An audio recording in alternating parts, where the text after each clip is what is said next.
Hi everyone, my self सीमा। स्वागत है आपका यूनिक स्टडी ऑनलाइन क्लासेस में। और जैसे हम टॉपिक पढ़ रहे हैं मराठा साम्राज्य, जिसमें हमने मराठा में शिवाजी को पढ़ा, शिवाजी के बाद उसके उत्तराधिकारी पढ़े, और आज हम पढ़ेंगे पेशवा। पेशवा का जो टाइम स्टार्ट हो जाता है वो इन छत्रपति के टाइम में ही स्टार्ट हो जाता है, स्पेशली साहू के टाइम में। ठीक है। एक पेशवा पद होता था जिसको प्रधानमंत्री, आज के टाइम में प्रधानमंत्री कहते हैं। छत्रपति के बाद या शिवाजी के बाद दूसरा जो मेन इंपॉर्टेंट पद था वो पेशवा का ही था। ठीक है। धीरे धीरे सारी शक्ति जो छत्रपति की भी है वो पेशवाओं के हाथों में आ जाती है।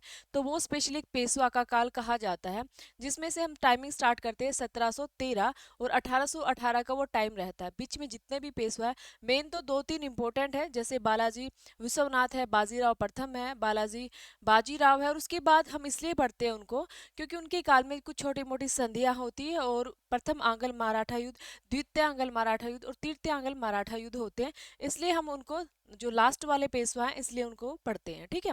तो आज स्टार्ट करते हैं हम। पहला पेशवा बालाजी विश्वनाथ, टाइमिंग है 1713 से 1720। इस वाले पेशवा को जब हमने साहू पढ़ा था, लास्ट क्लास में साहू के बारे में पढ़ा, तो हमने इसके बारे में भी पढ़ा कि साहू को गद्दी पर बैठाने का इसका सबसे ज्यादा रोल रहता है। ठीक है। यही उसकी सबसे ज्यादा हेल्प करता है। खेड़ा के युद्ध में भी ये उसकी पूरी हेल्प करता है। धनाजी जादव भी उनकी हेल्प करते हैं, और तब वो गद्दी पर बैठते हैं। अब धीरे धीरे ये एक सैनिक पद से सेना करते पद पे आता है, और सेना करते पद से फिर धीरे धीरे पेशवा बन जाता है, और ऐसे इसकी जर्नी स्टार्ट होती है। तो देखिए, ये जो पेशवा है, सिंपल ही ये एक कोंकण के ब्राह्मण थे। कोंकण के ब्राह्मण, तो पेशवा जो है सभी ब्राह्मण थे। और जो ये मराठे हैं, मराठे स्पेशली ब्राह्मण नहीं थे। मराठे बहुत सारी जातियों से मिलकर बने हुए थे। कोई नीची जाति है, कोई ऊंची जाति है, तो स्पेशल ब्राह्मणों की कोई, सॉरी, मराठों की कोई स्पेशल जाति नहीं थी। ठीक है। इनका जो पूरा नाम था बालाजी विश्वनाथ बल्लाल भट्ट था। ओके। ये कोगन के ब्राह्मण थे, और पहले जो ये क्या क्या करते थे, जो इनका कार्य था, सीधी जो हम पढ़ते आ रहे हैं ना, सीधियां, सीधी जो एक लड़ाकू या लुटेरी जाति थी, उनसे ये टैक्स वसूल क्या करते थे। ठीक है। सीधियों से टैक्स वसूल करते थे पहले। उसके बाद धीरे धीरे 1796 में ये पुना में आते हैं, पुना में सभासद में पहुंचते हैं। उसके बाद ये जो है 1796 से अपना कार्य स्टार्ट करते हैं। किसके अंडर में कार्य करते हैं, मतलब सैनिक बन जाते हैं, धनाजी जादव। धनाजी जादव, ये जो धनाजी जादव है ये एक सेनापति थे। ठीक है। सेनापति थे, और इसी के अधीन ये कार्य करते हैं, अपना कार्य शुरू करते हैं 1796 में। ठीक है। इनका कार्य शुरू हो जाता है धीरे धीरे। उसके बाद मैंने आपको बताया था ये उसकी साहू की हेल्प करते हैं, और साहू की हेल्प करने के बाद ये उसको गद्दी पर बैठाने के बाद एक पद बनता है, सेना करते, उस पद के अधिकारी बन जाते हैं। तो मैंने यहाँ पे बताया था आपको कि धनाजी जादव की मृत्यु होती है साहू जी के बैठने पर, 1707 में इसकी मृत्यु हो जाती है। और इसका जो बेटा बैठेगा गद्दी पर वो चंद्रसेन था। ठीक है। चंद्रसेन के गद्दी पर बैठते ही वो जो है ताराबाई को जो हेल्प करने लग जाता है, यहाँ की बातें बताता है। तो इसकी शक्ति को कमजोर करने के लिए साहू एक पद बनाता है जिसको सेना करते कहते हैं। ठीक है। सेना करते कहते हैं। और इस पद का जो अधिकारी या मेन हेड बना देते हैं, वो किसको बनाएंगे, वो आपके बालाजी विश्वनाथ को बनाएंगे। ठीक है। उसके बाद ये सारी स्टोरी लास्ट ही क्लास में हमने पढ़ी है। उसके बाद चंद्रसेन को ये बात अच्छी नहीं लगती है कि भाई मेन सेनापति मैं हूँ, और शक्तियाँ जो सेना की है वो इसके हाथ में दे दी है, मेरी तो कोई पावर रही नहीं। तो वो क्या करता है, इनका जो पेशवा है बहिराव को गिरफ्तार कर लेता है।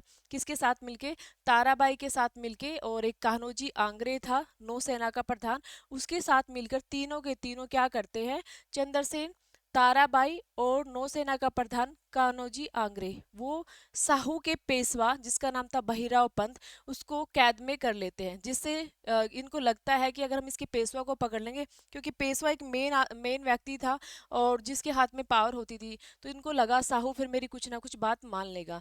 तो साहू ने सोचा कि आप अब पेशवा को अपने पास ही रखो, मैं नया पेशवा बना देता हूँ। तो जो नया पेशवा बना था वो कौन बनता है, 1713 में बालाजी विश्वनाथ। और इसी को कहा जाता है मराठा का द्वितीय संस्थापक। तो कभी भी पूछा जाए मराठों का द्वितीय संस्थापक किसे कहा गया, इसे कहा गया मराठों का द्वितीय संस्थापक, इसी के बारे में कहा है।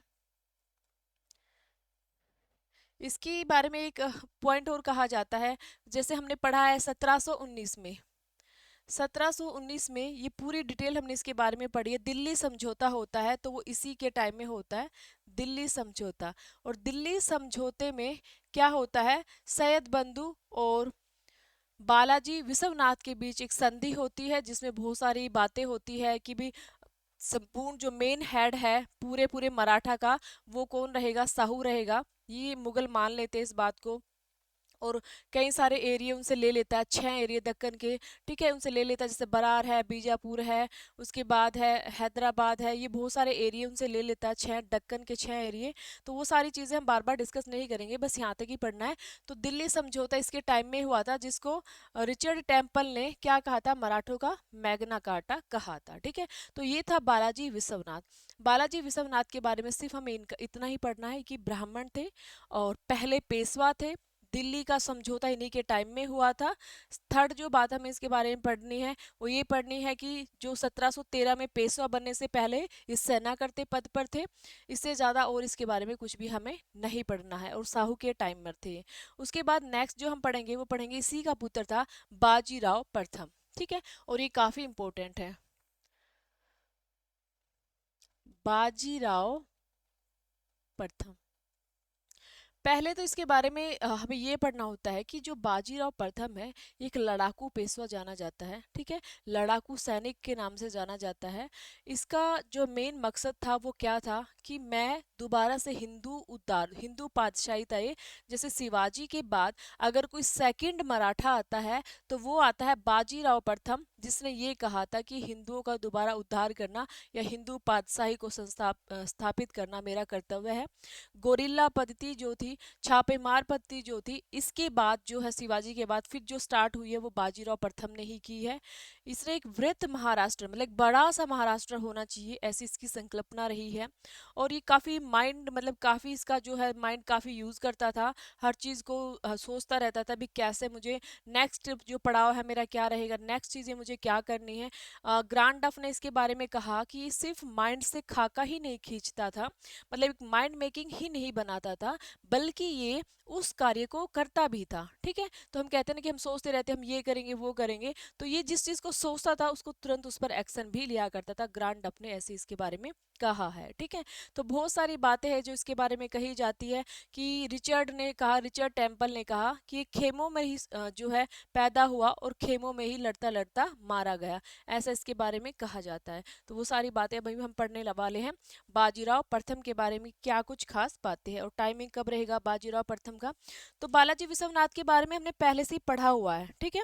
बालाजी विश्वनाथ के बारे में पहले से ही पढ़ा है, तो मैंने इसके बारे में ज्यादा आपको डिटेल नहीं बताई, इसके बारे में हमने नहीं पढ़ा हुआ है।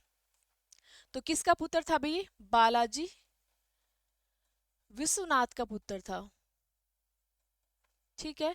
उसके बाद सेकंड बात क्या थी, ये लड़ाकू पेशवा था, लड़ाकू पेशवा इसको कहते थे, लड़ाकू पेशवा। हिंदू पातशाही की स्थापना ये करना चाहता था, हिंदू पातशाही था ये।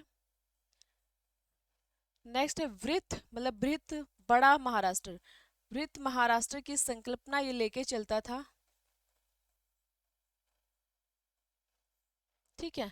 और इसके काल में जो एरियाज फैला हुआ था, कहाँ से कहाँ था, कृष्णा नदी से, कृष्णा नदी से अटक तक विस्तार। नेक्स्ट जो हम पढ़ेंगे उसमें अटक से कटक तक होगा, अटक मतलब सिंधु वाला एरिया, ठीक है, कृष्णा से सिंधु नदी तक का जो भी एरिया था वो इसके अंडर में था, ठीक है। इसके बारे में कहा जाता है, किसकी एक स्टेटमेंट थी, स्टेटमेंट मैं इस पे ज़्यादा नोट नहीं करूंगी, स्टेटमेंट मैं आपको बता देती हूँ कि जो बाजीराव प्रथम की स्टेटमेंट थी वो हमेशा रहती थी। इससे पूछा गया था कि मुगलों के बारे में आपकी क्या राय है, मुगलों के बारे में आप अगर कुछ एक्शन आपको लेना है तो आप क्या करोगे। तो इन्होंने अपने आंसर में बात कही थी कि अगर किसी जर्जर वृक्ष की जड़ पर वार करे तो तने अपने आप टूट जाएंगे, या तने अपने आप ही अलग हो जाएंगे। तो पूछा जाए स्टेटमेंट किसकी थी, तो बाजीराव प्रथम की थी। दूसरा पूछा जाए आपसे कि रिचर्ड रिचर्ड टेम्पल ने इसके बारे में क्या कहा था।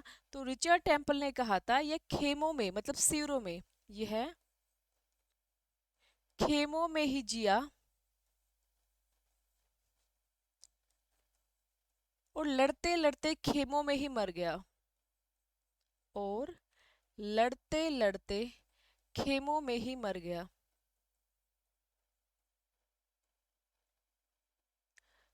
खेमे मतलब जब युद्ध होते हैं और युद्ध में जो शिविर तंबू से बने होते हैं वहां पे रहना होता है, तो वो कहते हैं कि खेमों में ही जिया और लड़ते लड़ते खेमों में ही मर गया। तो इनके बारे में जो भी पॉइंट है बस आपको माइंड में रखने हैं कि बालाजी विश्वनाथ का पुत्र यही था। टाइमिंग था इसका 1720 से 1740 इसका टाइम रहता है, ठीक है। उसके बाद एक लड़ाकू पेशवा था। क्या था ये? एक लड़ाकू पेशवा था। हिंदू पातशाही वृत्त महाराष्ट्र की संकल्पना। दूसरी जो चीज है, कृष्णा नदी से अटक तक का विस्तार इसके काल में हुआ। और उसके बाद गोरिल्ला पद्धति, गोरिल्ला पद्धति या फिर छापे मार पद्धति, छापा मार पद्धति इसने शुरू की, क्योंकि ये बंद हो चुकी थी, अब मराठा करते ही नहीं थे पद्धति, तो इसने स्टार्ट की थी दोबारा, ये अपने युद्ध में उसका यूज किया करता था। रिचर्ड टेम्पल ने कहा ये खेमों में जिया और लड़ते लड़ते खेमों में ही मर गया। इसके इसके बारे में कहा जाता है कि इसकी जो तुलना है ब्रिटिश प्रधानमंत्री रॉबर्ट बायपोल से की जाती है, ठीक है। तो इसकी जो तुलना है ब्रिटिश प्रधानमंत्री, बस आपको ये याद रखना है भी किसके बारे में कही गई बातें हैं। ब्रिटिश प्रधानमंत्री किससे तुलना की गई कि इसकी तुलना ब्रिटिश प्रधानमंत्री रॉबर्ट बायपोल से की गई है, बायपोल से की गई है। तो पूछा जाए ब्रिटिश प्रधानमंत्री रॉबर्ट बायपोल से किसकी तुलना की गई है, तो बाजीराव विश्वनाथ की इससे, सॉरी बाजीराव प्रथम की इससे तुलना की गई है, ठीक है। ये सारे पॉइंट इसी के बारे में याद रखना है। ग्रांड डफ ने इसके बारे में क्या कहा है कि ये जो माइंड से खाका ही नहीं खींचता था, ग्रांड डफ कहते थे कि ये माइंड से खाका ही नहीं खींचता था, हालांकि ये उस कार्य को पूरा भी करता था। ग्रांड डफ कौन था भाई? जिसने मराठों का इतिहास लिखा है। तो इसने कहा ये माइंड से, मतलब स्टेटमेंट आप लिख लीजिए कि दिमाग से खाका ही नहीं खींचता था बल्कि उस कार्य को पूरा भी करता था, ऐसा इसके बारे में कहा गया। नेक्स्ट इसके बारे में कि भी एक चित्रकार था। चित्रकार ने मोहम्मद शाह रंगीला का टाइम उस वक्त चल रहा था। मोहम्मद शाह रंगीला को इसकी पिक्चर्स दिखाई, चित्र दिखाया, तो मोहम्मद शाह रंगीला ने कहा ये तो कोई प्रेत आत्मा है, ठीक है, कोई प्रेत आत्मा है, ये तो भूत जैसा कोई है और जल्द से जल्द इसके साथ संधि की जाए। ये सारी की सारी स्टेटमेंट इसके बारे में कही गई है। कुछ भी आपसे पूछा जाए तो ये बाजीराव प्रथम के बारे में है कि मोहम्मद शाह रंगीला को पिक्चर्स दिखाई, या जो बाजीराव प्रथम को प्रेत आत्मा किसने कहा? रंगीला ने कहा। ये रंगीला ने प्रेत आत्मा किसको कहा? तो वो बाजीराव प्रथम को कहा है, ठीक है। तो ये वाली चीजें आपको याद रखनी है। उसके बाद अब इसकी लड़ाई संघर्ष स्टार्ट होते हैं, तो वो हम पढ़ेंगे। सबसे पहले इसका निजामों के साथ झगड़ा शुरू होता है। निजामों के साथ झगड़ा शुरू होता है। स्टार्टिंग होती है 1724 की बात है। 1724 में निजामों ने मराठों से हेल्प ली। निजाम ने अपने आप को स्वतंत्र, निजाम कौन थे? हैदराबाद के निजाम।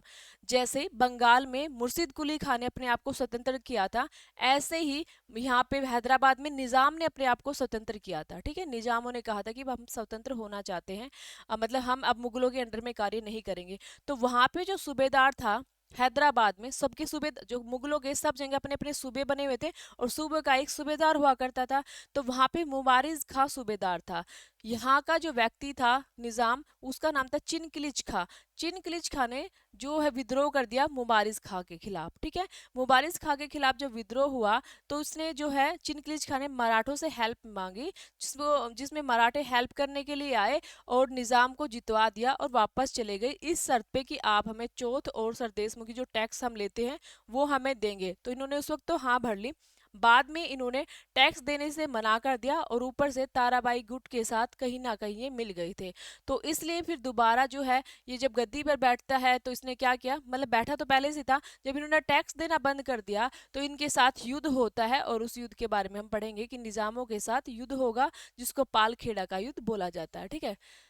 तो 1724 में सुकरखेड़ा का युद्ध होता है।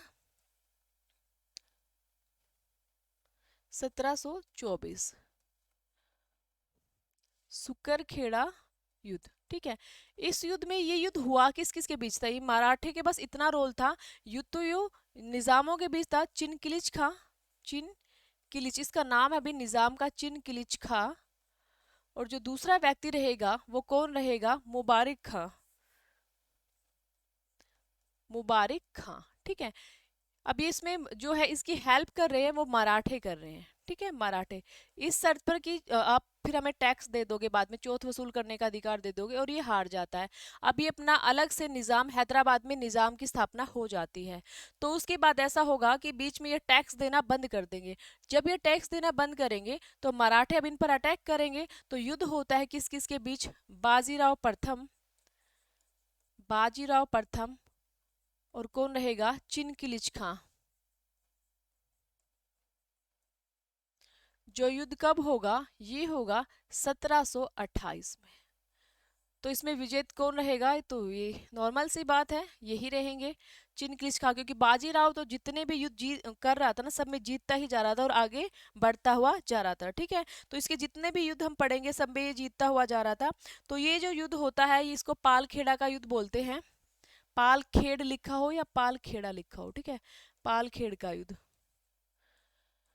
बस इस युद्ध में क्या होगा कि जो ये बाजीराव है वो चिनकिच खा को हरा जाता है, और उसके बाद कह देगा कि भी आपको हमें वापस से टैक्स वसूल करने का अधिकार देना होगा। तो वापस से बाजीराव प्रथम को टैक्स वसूल करने का अधिकार मिल जाता है, और एक दूसरे क्षेत्र जो भी थे वो वापस कर दिए जाते हैं। और इसकी एक संधि होती है जिसमें मूंगी सिव गांव की संधि बोली जाती है, ठीक है।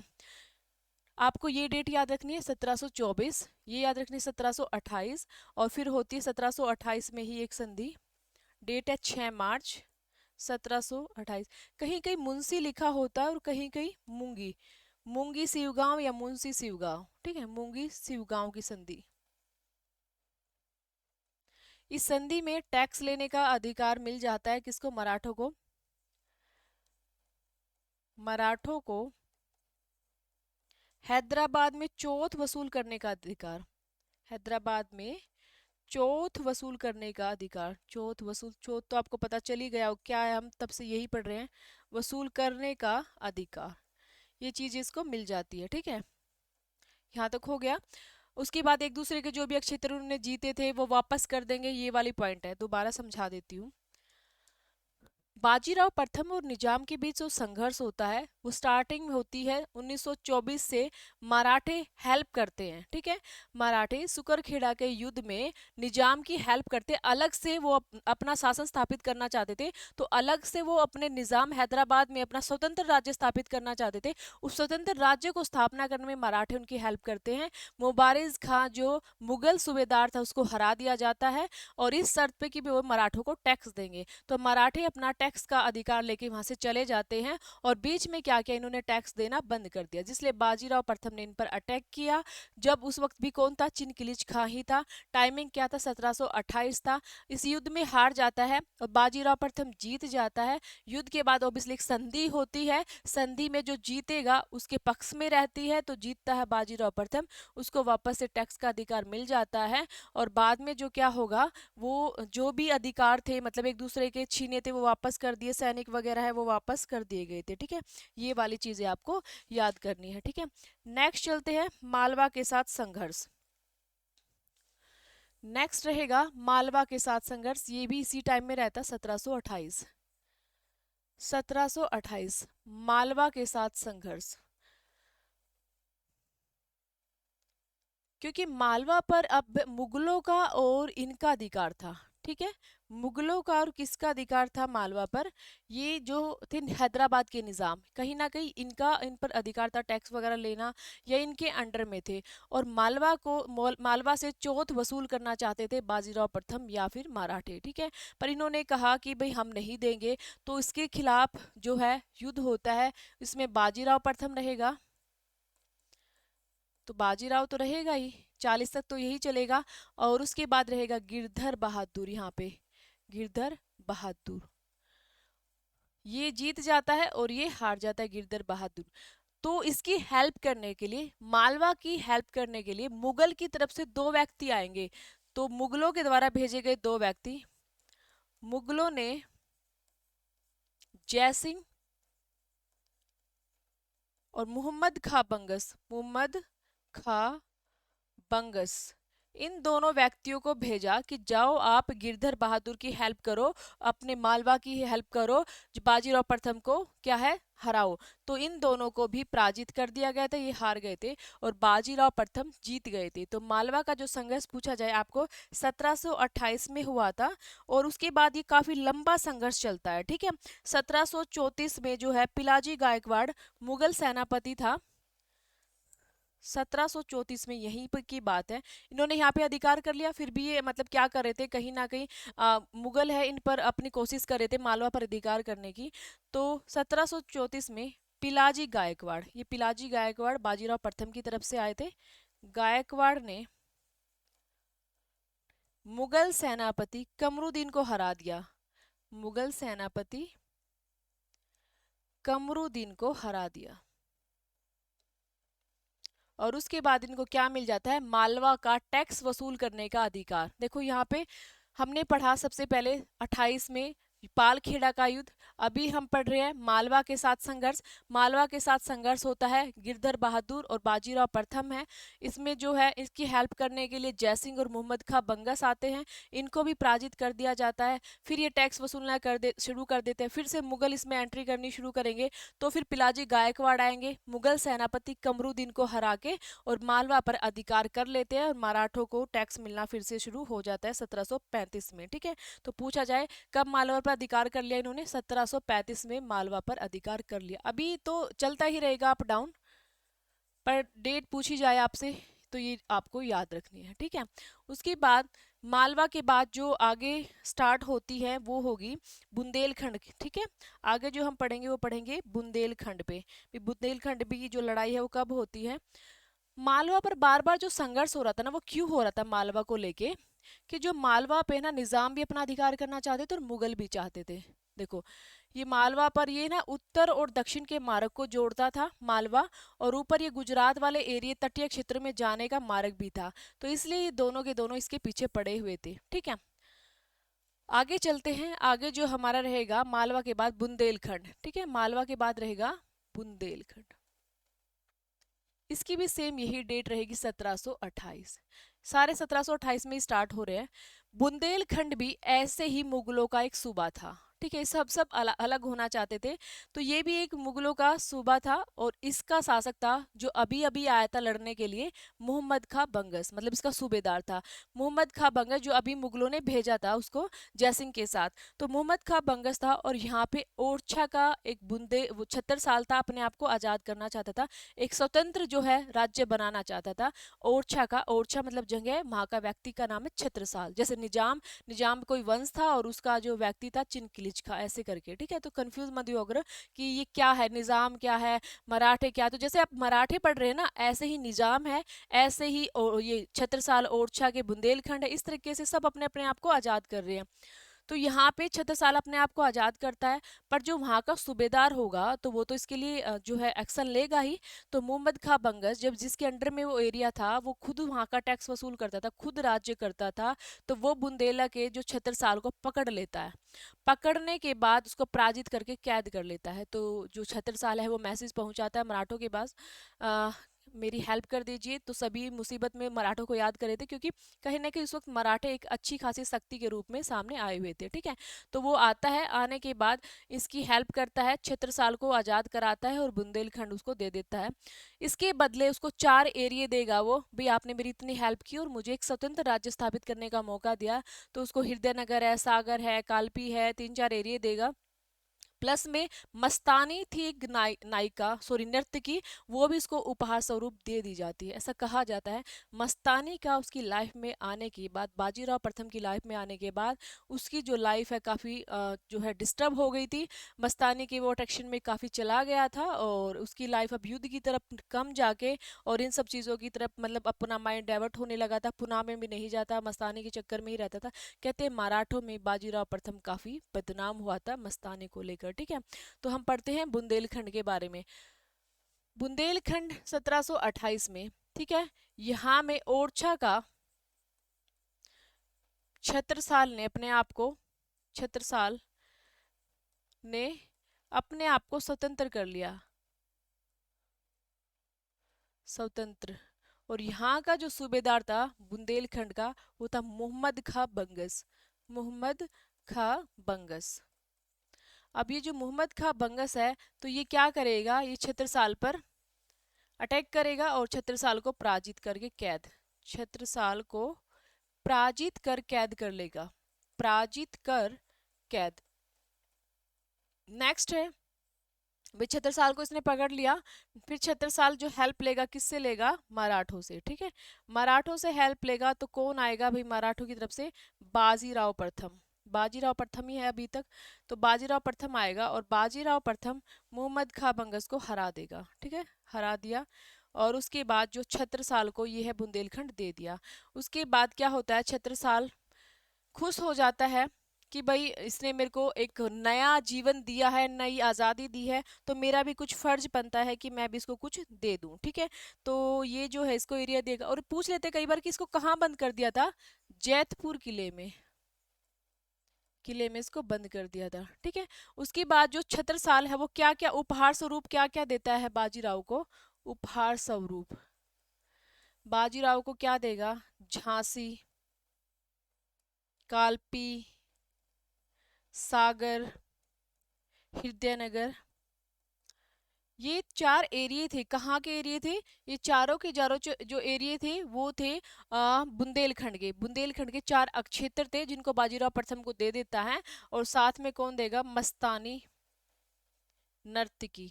हालांकि ऐसा कहा जाता है, जैसे सीरियल वगैरह में दिखाया जाता है कहानी के रूप में, कि जो छत्रसाल की दो बीवियां थी, एक हिंदू थी एक मुस्लिम थी, एक की जो मुस्लिम बेटी थी वो मस्तानी थी। ठीक है, बाद में जो इसके भाई वगैरह थे जो हिंदू से पैदा हुए थे, हिंदू माँ से, वो इसको पसंद नहीं करते थे और उन्होंने इसको मतलब देने के लिए कहा था या दे दिया था, ऐसा इसके बारे में कहा जाता है। तो ये वाली कहानी है। ठीक है, इसमें कुछ ज़्यादा नहीं है। पूछा जाए, 1728 में बुंदेलखंड को आज़ाद कराया मुगलों से छत्रसाल ने। और फिर उसके बाद छत्रसाल की हेल्प की बाजीराव प्रताप ने। यहाँ का सूबेदार कौन था, मोहम्मद खां बंगस था। उसके बाद विजय होने के बाद चार एरिया दिए, तो चारों एरिया आपको याद रखने हैं। और मस्तानी नर्तकी भी इसको मिली थी। तो किसी भी तरह से क्वेश्चन पूछा जाए कि पालखेड़ा का युद्ध कब हुआ, ठीक है, मालवा के साथ संघर्ष कब हुआ, पिलाजी गायकवाड़ ने कमरुद्दीन को कब हराया, स्टेटमेंट कैसे भी पूछ ली जाए।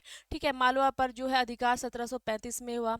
फिर नेक्स्ट चलते हैं बुंदेलखंड, बुंदेलखंड को स्वतंत्र कब कराया गया और किसकी हेल्प से किया गया। तो ये सारे के सारे पॉइंट आपको याद रखने हैं। ठीक है, उसके बाद आता है गुजरात। गुजरात की कहानी है वो भी जान लेते हैं।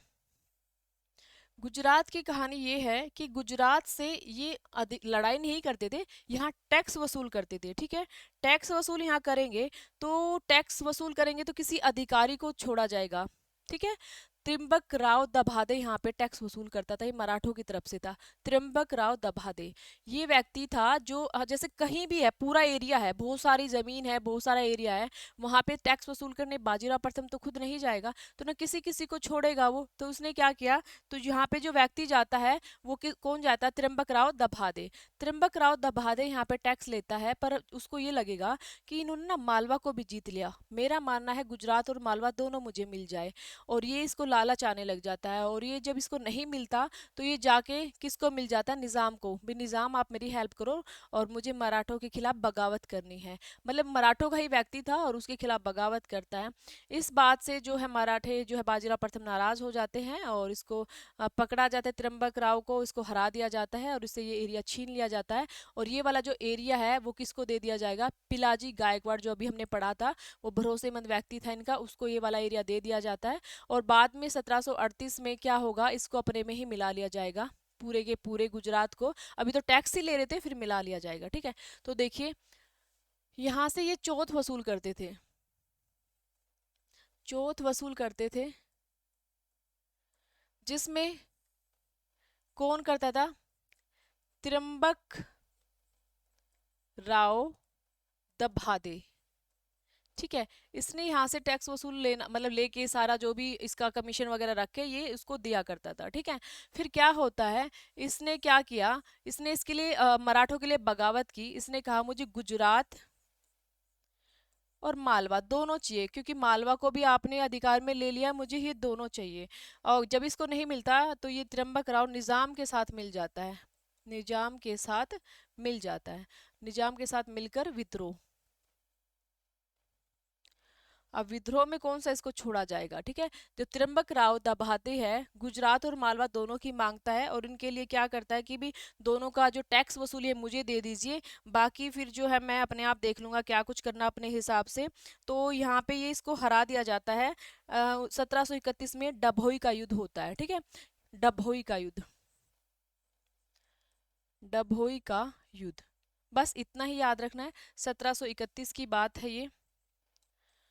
डभोई का युद्ध होगा जिसमें कौन कौन होंगे, त्र्यंबक राव दभादे होंगे और बाजीराव प्रथम लिखा आ सकता है या मराठे लिखा आ सकता है, ठीक है। उसमें इसको हरा दिया जाता है, और यहाँ पे जो सारा का सारा एरिया है गुजरात का वो पिलाजी गायकवाड़ को मिल जाता है, पिलाजी गायकवाड़ को, ठीक है, पिलाजी गायकवाड़ को मिल जाता है। और कहते हैं कि 1738 में गुजरात को मराठा साम्राज्य में मिला लिया जाता है, गुजरात को मराठा साम्राज्य में मिला लिया जाता है। कोई ज्यादा इसमें बहुत ही मतलब कंफ्यूजन होने वाली बात नहीं है, बस डेट के अकॉर्डिंग हमें चीजें पढ़नी पड़ती है, कई बार डेट भी हमसे पूछी जाती है, ठीक है। और आपको पता है इसी बीच एक संधि हुई थी, हमने पढ़ ली थी, वर्ना की संधि 1731 में ही हुई थी, ठीक है। वारणा की संधि जो संभाजी द्वितीय के साथ हुई थी, और साहू था, संभाजी द्वितीय था कि साहू को प्रमुख मराठा माना जाएगा, ये हमने जब साहू पढ़ा था उसके बारे में पढ़ लिया था। तो कौन था पेशवा उस वक्त, पेशवा बाजीराव प्रथम था, ठीक है। तो ये वाली चीजें आपको याद रखनी है कि गुजरात से चौथ वसूल करते थे, त्र्यंबक राव दभादे टैक्स लेता था, इसने कहा मुझे मालवा और गुजरात दोनों से टैक्स वसूल करना है, तो इन्होंने मना कर दिया, तो निजाम के साथ मिलकर विद्रोह कर दिया। जब विद्रोह होगा तो युद्ध होगा, युद्ध होता डभोई का युद्ध, डभोई का युद्ध 1731 में होता है, इस युद्ध में दभादे हार जाता है, ठीक है। उसके बाद गुजरात एरिया से छीन लिया जाता है और पिलाजी गायकवाड़ को दे दिया जाता है भी आप यहाँ से टैक्स वसूल करोगे, और उसके बाद 1738 में इसको पूरे मराठा साम्राज्य में ही मिला लिया जाता है। तो ये कहानी थी आपकी गुजरात को लेके, ठीक है। तो ये वाले सारे के सारे हमसे पूछे जाते हैं कि कौन सा कब बना, कौन सा कब बना, ठीक है। उसके बाद नेक्स्ट कहानी जो पढ़ते हैं हम 1937 की, ठीक है, 29 मार्च 1937 की, 29 मार्च। अब 1937 में बाजीराव प्रथम पहुंच जाता है कहाँ, दिल्ली। बाजीराव प्रथम 500 घुड़सवार के साथ दिल्ली चला जाएगा, और वहां 3 दिन रुकेगा, साथ दिल्ली, दिल्ली चला जाता। तो एक इसकी हिम्मत की दाद देनी पड़ती है कि वहां जाएगा मुगलों के बीच और 3 दिन वहां रहेगा, जो कि मुगल इनको पहले से ही पसंद नहीं करते थे। तो 3 दिन रुकेगा, 13 लाख रुपए धनराशि लेके आएगा, जो जो भाई हमारा लॉस हुआ है, तुम बहुत ज्यादा बनते रहते हो ना बीच में, 13 लाख रुपए धनराशि, ठीक है। और जब ये वहां से यहाँ पे पहुंचा, तो यहाँ का जो शासक है, सॉरी यहाँ का जो नवाब है, उसने ये मैसेज नवाब को पहुंचाया, निजाम के नवाब को, कि निजाम की पहले से इनसे दुश्मनी थी। दोबारा सुनिए, बाजीराव प्रथम दिल्ली जाता है 1737 में। दिल्ली क्या करने जा रहा है, वो जा रहा है एक तो मालवा की सूबेदारी लेने की, भी मालवा अब कंप्लीटली मेरे अंडर में है, और आप बीच में उसमें कोई भी बार बार इंटरफेयर मत किया करो। एक तो मालवा की सूबेदारी लेने जा रहा है, दूसरी वो जा रहा है कि जो भी टैक्स है वो तुम ले रहे हो उससे बीच बीच में गड़बड़ कर रहे हो, वो धनराशि दे दो, और वहां पे 3 दिन रुकता भी है। तो ये सारी चीजें लेके वो वहां से आ जाता है, ठीक है। और आने के बाद जो है, जैसे वो वहीं पर था, तो ये मैसेज निजाम को पहुंचाया कि निजाम तुम जल्दी आओ, ये हमारे साथ जबरदस्ती कर रहा है। तो कहते हैं जब निजाम यहाँ पहुंचा तब तक ये निकल चुका था, इन्होंने इनकी जो टक्कर हुई थी आपस में रास्ते में, निजाम दिल्ली आ रहा था और ये दिल्ली से निकल रहे थे, तो इन्होंने कोई तब तो कुछ युद्ध नहीं हुआ। उसके बाद कहते हैं फिर युद्ध होता है, कब, 1738 में युद्ध होगा, ठीक है। किस चीज को लेके है, मालवा के संघर्ष को लेके और अन्य दूसरी चीजों को लेके संघर्ष होगा। तो अभी हम पढ़ेंगे उसी को, मालवा को लेके संघर्ष। एक मिनट, 1738 में अभी होगा भोपाल का युद्ध। क्या है यार, 1700 की जगह बार बार, ये मॉडर्न हिस्ट्री तो है, इसका मतलब ये थोड़ी ना कि भी हम 1900 ही लिखते रहेंगे, 1700, ठीक है। तो देखिए 1700 37 में भोपाल का युद्ध होता है। 38 में भोपाल का युद्ध, दोबारा समझा दूंगी अगर समझ नहीं आया तो। भोपाल का युद्ध होगा, और इस भोपाल के युद्ध में क्या इंपॉर्टेंट बात थी वो देखना आप।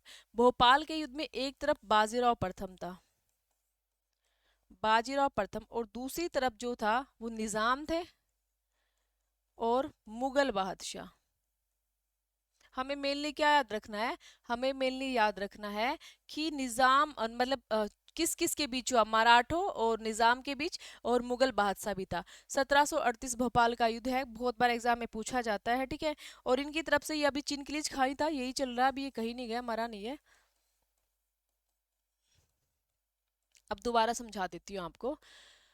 29 मार्च 1737 में दिल्ली गया, दिल्ली ऐसे ही मिलने नहीं गया था, स्पेशल सैनिकों के साथ गया था जो इसको अधिकार चाहिए थे वो अधिकार लेने के लिए, ठीक है। पर जो है मुगल की इतनी हिम्मत नहीं थी, कमजोर शक्ति होती जा रही थी, तो इसने जो अधिकार मांगे उन्होंने दे दिए, ठीक है। उस वक्त तो दे दिए चुपचाप, पर बाद में इन्होंने कहा, निजाम को मैसेज पहुंचाया कि भी आप आओ, वो जोर जबरदस्ती कर रहा है, ऐसे हम साथ नहीं होंगे तो पता नहीं कल को क्या करेगा। तो उन्होंने निजाम को बुलाया, फिर निजाम आते हैं, 1738 में भोपाल का युद्ध होता है। भोपाल का युद्ध बाजीराव, निजाम और मुगल बादशाह भी इनकी हेल्प कर रहे थे, इनके साथ होता है। अब इस युद्ध में ऑब्वियसली ये हार गए और ये जीत गए, ठीक है। तो युद्ध में संधि होगी, दुरई की संधि, ठीक है। और जो संधि होगी किसके हत में रहेगी, मतलब हक में रहेगी, वो रहेगी बाजीराव प्रथम के हक में, ठीक है। तो संधि जो होती है वो है दुरई सराय की संधि होगी, और निजाम के लिए काफी अपमानजनक होती है। दुरई सराय की संधि, ऐसा कहा जाता है काफी अपमानजनक थी निजाम के लिए, निजाम के लिए अपमानजनक संधि, ठीक है। इसमें क्या होगा दुरई सराय की संधि में, कि भाई ये निजाम के लिए अपमानजनक क्यों होती है, क्योंकि इसमें जो भी कराएगा बाजीराव प्रथम अपने अकॉर्डिंग कराएगा। तो पहली स्टेटमेंट क्या थी, पहला था कि आप पूरे मराठा या जितना भी मराठों ने जीत रखा है उन सब का मेन हेड साहू को मानोगे आप, ठीक है। अदर दूसरा जो है वो भी था, मतलब ताराबाई गुट भी था, आप उसको हेड नहीं मानोगे, ठीक है, ये बात होगी। उसके बाद 6 क्षेत्र है वो मिलेंगे इनको, 6 वाला जो एरिया है वो मिलेगा इनको युद्ध में, नहीं इसमें नहीं था वो 6 वाला, सॉरी, वो था वो तो उसमें था, कौन सी संधि थी वो, मैग्ना कार्टा में था वो तो। इसमें तो बस ये था कि मराठों में साहू को आप सबसे मेन हेड प्रमुख मानोगे या मराठों को सबसे प्रमुख मानोगे। उसके बाद जो है मालवा का क्षेत्र मिल जाएगा, और चंबल नर्मदा का अधिकार मिल जाएगा, ये सारी चीजें इसके अंदर थी, ठीक है। और ये 50 लाख रुपए हर जाने में, तो अभी हम वही पढ़ते हैं। पहला, निजाम मालवा पर मराठों का अधिकार स्वीकार, मराठों का अधिकार स्वीकार, क्योंकि मराठों को लेकर ही बार बार, सॉरी, मालवा को लेकर ही बार बार लड़ाई चल रही है, और मराठों को लेकर ये कहते हैं कि आप क्या करो, अब इस पर मालवा को चुपचाप हमारे अंडर में रहने दो, और दोनों के दोनों शांत बैठे रहो, ठीक है। नर्मदा से चंबल, नर्मदा से चंबल के जो बीच का एरिया है, चंबल के बीच का एरिया, वो चाहे तो नर्मदा से चंबल लिखा हो या चंबल से नर्मदा लिखा हो, कोई कंफ्यूजन वाली बात नहीं है, दोनों आपको याद रखनी है। तो ये वाला क्षेत्र मराठों को मिलेगा, ठीक है। बदले में 50 लाख रुपए हर्जाने के रूप में मराठों को देने पड़ेंगे। क्यों देने पड़ेंगे भी, मैंने तुम्हें युद्ध करने के लिए थोड़ी बोला था, मैं तो चुपचाप आ रहा था, तुमने युद्ध किया, मेरा नुकसान हुआ, मराठों को देने पड़ेंगे। अब जब ये मराठों को देने पड़ेंगे, तो कहीं ना कहीं ये चीज क्या थी कि भाई ये आप दो, निजाम दो, या फिर क्या करो, अपने मुगल बादशाह से दिलवाओ जिसके कहने पर तुम आए हैं। और कहते हैं कि इन्होंने कहा कि इस संधि पर जो हस्ताक्षर है तुम करोगे, निजाम को बोला तुम तो करोगे ही करोगे, साथ में अपने मुगल बादशाह से भी आपको ये जो है कराने पड़ेंगे, ठीक है। ये नहीं है कि मैं मतलब आपके पीछे पीछे भागता रहूं, आपकी जिम्मेदारी है कि आप मुगल बादशाह से भी सिग्नेचर करवाओ, और जो है खुद भी ये सिग्नेचर करो, ठीक है। तो मेरी कोई ये रिस्पॉन्सिबिलिटी नहीं है कि मैं सिग्नेचर करूंगा, ठीक है, मतलब मैं कराता फिरूंगा। तो ये है निजाम मालवा पर मराठों का अधिकार स्वीकार करना है, जो मालवा है मराठों के पास रहेगा। नर्मदा से चंबल वाला एरिया भी मेरे पास रहेगा, जैसे नदी है नर्मदा, चंबल और बीच वाला एरिया है जो उपजाऊ होता है। 50 लाख रुपए हर्जाने के रूप में मराठों को मिलेंगे, और ये हस्ताक्षर निजाम व मुगल दोनों को करने होंगे। ऐसा नहीं है कि मुगल ना करे और फिर कल को मुगल मालवा पर अधिकार करने लग जाए, तो दोनों को करना होगा। और रिस्पॉन्सिबिलिटी निजाम की होगी, पैसे दिलवाओ चाहे तू खुद दे चाहे मुगल से दिलवा, हस्ताक्षर खुद भी कर और मुगल से भी करवा। तो ये सारी बातें होती है। और ऐसा कहा जाता है, ये क्या कौन सी संधि थी? दुरई सराय की संधि। ठीक है, दुरई सराय की संधि कब होती है? 1738 में। भोपाल का युद्ध, उसके बाद दुरई सराय की संधि, और उसके बाद 1740 में होगी एक संधि मूंगी पैठन की। मूंगी गांव नहीं है, ये मूंगी सिव गांव नहीं है, मूंगी पैठन। मूंगी पैठन की संधि के अनुसार दुरई की संधि स्वीकार की गई। समझ आ गया? देखो संधि तो हो गई है 1738 में, बातें तो सारी होगी, पर काम रह गया था, अभी हस्ताक्षर नहीं हुए थे, पैसे नहीं मिले थे, तो सारी चीजें अभी हुई नहीं थी। तो ये कहा गया कि 1740 में दुरई संधि को स्वीकार किया गया मूंगी पैठन की संधि के तहत। ठीक है, एक और संधि हुई और उसमें कहा गया कि ठीक है, हमें दुरई की संधि स्वीकार है। तो ये सारा टॉपिक आपका जो था वो किससे रिलेटेड था? बाजीराव प्रथम से रिलेटेड था। तो बाजीराव प्रथम यहीं तक इम्पोर्टेंट है, इतना ही उनका रोल है। उसके बाद इसी के काल में, क्योंकि इसका जो टाइमिंग था 1740 था, उसके काल में ही 1739 में चिमनाजी अप्पे,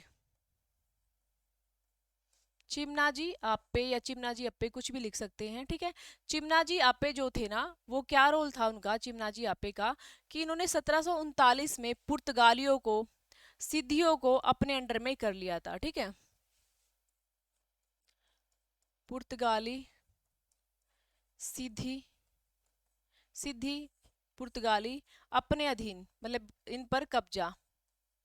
सिद्धि कौन थे भाई? जो तटों पर ये लूटपाट वगैरह किया करते थे, लुटेरे होते थे, और पुर्तगाली थे। पुर्तगालियों से बसीन और सालसेट, बसीन और सालसेट द्वीप ले लिया था। आपको ये ना पूछा जाए, मराठे पूछे जा सकते भी, मराठों ने पुर्तगालियों से क्या लिया या पेशवाओं ने क्या लिया, चिमाजी अप्पे नाम ना आए। ठीक है, तो इनसे ले लिया। उसके बाद पुर्तगालियों को कहा कि प्रत्येक जहाज का परमिट लें,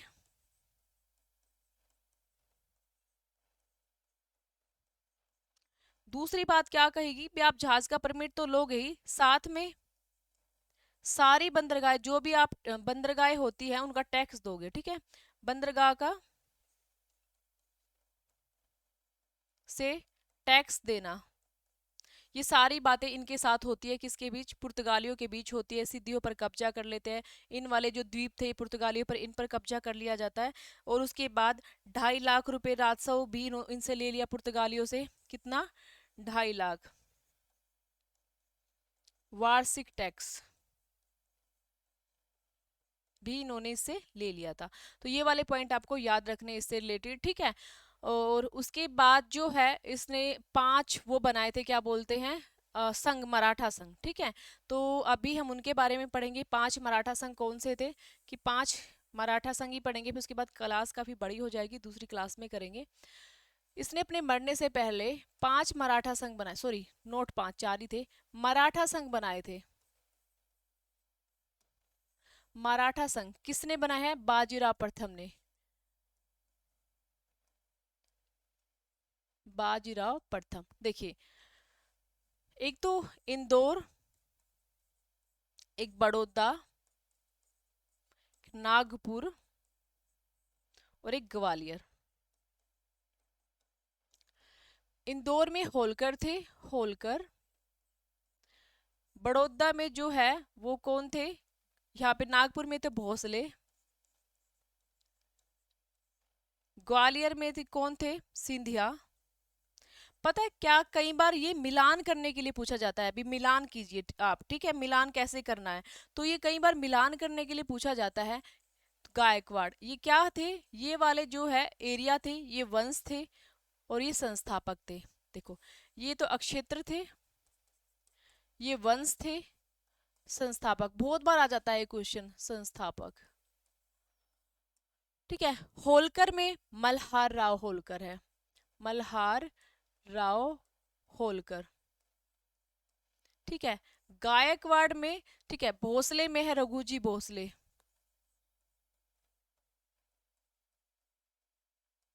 ठीक है।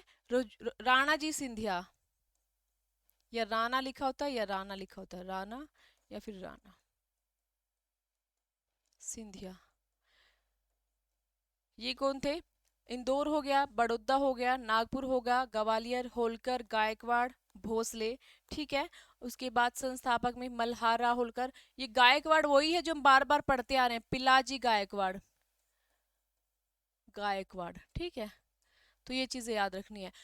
ये क्या थे? 1740 में अब उसकी मृत्यु हो जाती है। 1740 में आपने पढ़ा, 39 में तो उन्होंने जो है सारे कार्य उनके सामने हुए थे, पुर्तगालों पर, सिद्धियों पर कब्जा कर लिया था। 1740 में इनकी मृत्यु हो जाती है। मृत्यु से पहले जो है ये मराठा संघ बना जाते हैं। मराठा संघ में क्या था, जो इंदौर वाला एरिया था वो होलकर के पास आ जाता, वंश है होलकर, और इसका संस्थापक मल्हार राव होलकर था। बड़ौदा का जो एरिया था वो गायकवाड़ वंश के पास आ जाता है, जो है पिलाजी गायकवाड़, जो हम बहुत पहले से पढ़ते आ रहे हैं। इनका भरोसेमंद व्यक्ति है पिलाजी गायकवाड़। नागपुर है, यहाँ पे वंश था भोसले, जो हम पढ़ते आ रहे हैं रघुजी भोसले, इसको आगे भी पढ़ेंगे। ग्वालियर में है सिंधिया, और यहाँ थे राणा जी सिंधिया। तो ये कैसे भी आपसे पूछे जा सकते, इधर अक्षेत्र दे दिया, इधर संस्थापक दे दिए, या फिर इधर आपके वंश दे दिए, इधर संस्थापक दे दिए। तो कैसे भी याद करो, ई से साउंड से याद करना, ई। तो ऐसे ही यहाँ पे है होलकर, ठीक है। तो रहेगा मल्हार राव होलकर। बड़ा सा एक गायक था, बड़ा सा गायक तो गायकवाड़, ठीक है। नागपुर में भोसले और ग्वालियर में सिंधिए। तो आज के लिए इतना ही काफी है। अभी काफी बड़ी वीडियो हो जाएगी, अभी जस्ट इसके बाद ही हमारी सेकंड क्लास अभी मैं बना देती हूँ, और उसी में हम दूसरी क्लास में पढ़ेंगे इसी टॉपिक को आगे कंटिन्यू, पर हम 2 पार्टों में पढ़ लेंगे क्योंकि बहुत ज़्यादा लेंथी हो जाती है। Okay, bye bye.